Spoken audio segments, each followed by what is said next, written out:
ಸಚಿವರು ಹಾಗೂ ತುಮಕೂರು ಜಿಲ್ಲಾ ಉಸ್ತುವಾರಿ ಸಚಿವರು ಸರಳ ಸಚಿವರಿಗೆ ಹೆಸರಾದಂಥ ಡಾಕ್ಟರ್ ಜಿ ಪರಮೇಶ್ವರ್ ಅವರ 74ನೇ ಹುಟ್ಟುಹಬ್ಬದ ಅಂಗವಾಗಿ ಇವತ್ತು ನಾವು ಶೆಟ್ಟಿಹಳ್ಳಿ ಗ್ರಾಮದ ಸರ್ಕಾರಿ ಪ್ರಾಥಮಿಕ ಶಾಲೆಯಲ್ಲಿ ನಮ್ಮ 31ನೇ ವಾರ್ಡ್ನ ಮುಖಂಡರ ನೇತೃತ್ವದಲ್ಲಿ ಭಾಗ್ಯಮ್ಮ ನೇತೃತ್ವದಲ್ಲಿ ಮಕ್ಕಳಿಗೆ ಪರಿಕರಗಳ ಶಿಕ್ಷಣದ ಪರಿಕರಗಳನ್ನು ವಿತರಣೆ ಮಾಡೋ ಸಮಾರಂಭವನ್ನು ಹಮ್ಮಿಕೊಂಡಿದ್ದರು.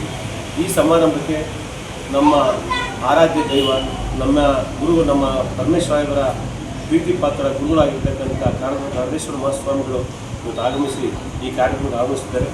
ನಮಗೆ ಒಂದು ಸೌಭಾಗ್ಯದ ಗಳಿಗೆ ಬಂದಿದೆ. ಹೇಗೆ ರೈತನಿಗೆ ಒಂದು ಎತ್ತು ಬಂದಾಗ ಒಳ್ಳೆ ಗಳಿಗೆ, ಹೇಗೆ ಕನ್ಯೆ ಬಂದಾಗ ಒಳ್ಳೆ ಗಳಿಗೆ, ಹೇಗೆ ಶಿಕ್ಷಣಕ್ಕೆ ಒಬ್ಬ ಗುರು ಬಂದಾಗ ಗಳಿಗೆ, ಒಂದು ಊರಿಗೆ ಸ್ವಾಮಿ ಬಂದಾಗ ಗಳಿಗೆ ಅಂದಾಗ ತುಮಕೂರು ಜಿಲ್ಲೆಗೆ ಒದಗಿ ಬಂದಂಥ ಗಳಿಗೆ ಏನಪ್ಪ ಅಂದರೆ ಡಾಕ್ಟರ್ ಜಿ ಪರಮೇಶ್ವರ್ ಅವರು ಆಗಬೇಕಾಗಿರ್ತಕ್ಕಂಥ ಮೊದಲನೇ ಗಳಿಗೆ ಏನಪ್ಪ ಅಂದರೆ ಮುಖ್ಯಮಂತ್ರಿ ಆಗುವಂಥ ಗಳಿಗೆ. ಆ ಗಳಿಗೆ ಇವತ್ತು ನಮಗೆಲ್ಲರಿಗೂ ಕೂಡಿ ಬಂದಿದೆ.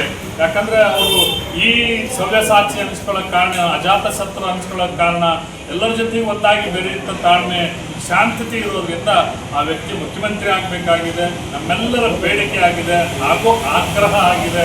ಇದು ನಡೀಬೇಕು ಅನ್ನೋ ಉದ್ದೇಶ ನಮಗೆ ಇವತ್ತು ಅವ್ರ ಜನ್ಮದಿನದ ಪ್ರಯುಕ್ತ ನಾವೆಲ್ಲರೂ ಎಲ್ಲ ಶಾಲೆಗಳಿಗೆ ಹೋಗೋದಾಗಿರ್ಬೋದು, ನಿರಾಶ್ರಿತರ ಆಶ್ರಮಗಳಿಗೆ ಹೋಗೋದಾಗಿರ್ಬೋದು, ಗ್ರಾಮ ಪಂಚಾಯತಿಗಳಲ್ಲಿ ಸಭೆಗಳನ್ನು ಮಾಡುವಂಥದ್ದಾಗಿರ್ಬೋದು, ಇನ್ನು ಬೇರೆ ಬೇರೆ ಇನ್ನಿತರ ಘಟನೆಗಳು ಸ್ವಾಮೀಜಿಗಳು ಸೇರಿ ಶೃಂಗ ಸಭೆಯನ್ನು ಮಾಡುವಂಥ ಗಳಿಗೆ ಆಗಿರ್ಬೋದು.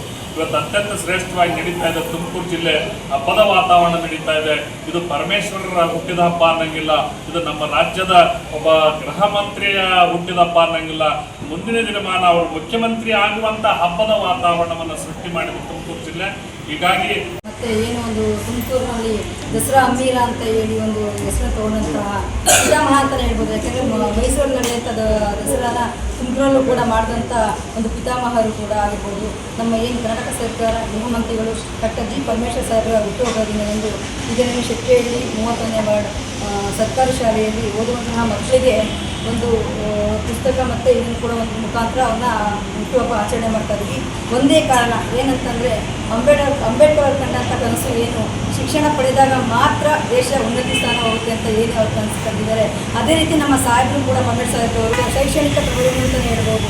ಹಾಗಾಗಿ ಆ ಉದ್ದೇಶದಿಂದ ನಾನೇನು ಅಂದ್ಕೊಂಡಿದ್ದೀನಿ, ಇನ್ನು ಪ್ರತಿ ವರ್ಷ ನಮ್ಮ ಡಾಕ್ಟರ್ ಜಿ ಪರಮೇಶ್ವರ್ ಸಾಹೇಬ್ರ ಬರ್ತಡೇನ ಪ್ರತಿಯೊಂದು ಶಾಲೆಗೆ ನಾನು ಒಂದು ಏನಾದರೂ ನನ್ನ ಕೊಡುಗೆ ಕೊಡೋದ್ರ ಮುಖಾಂತರ ಇನ್ನು ಅವ್ರ ಬರ್ತಡೇ ಆಚರಣೆ ಮಾಡಬೇಕು ಅಂತ ಈ ದಿನದಿಂದ ನಾನು ಅಂದ್ಕೊಂಡು ಈ ಕಾರ್ಯಕ್ರಮ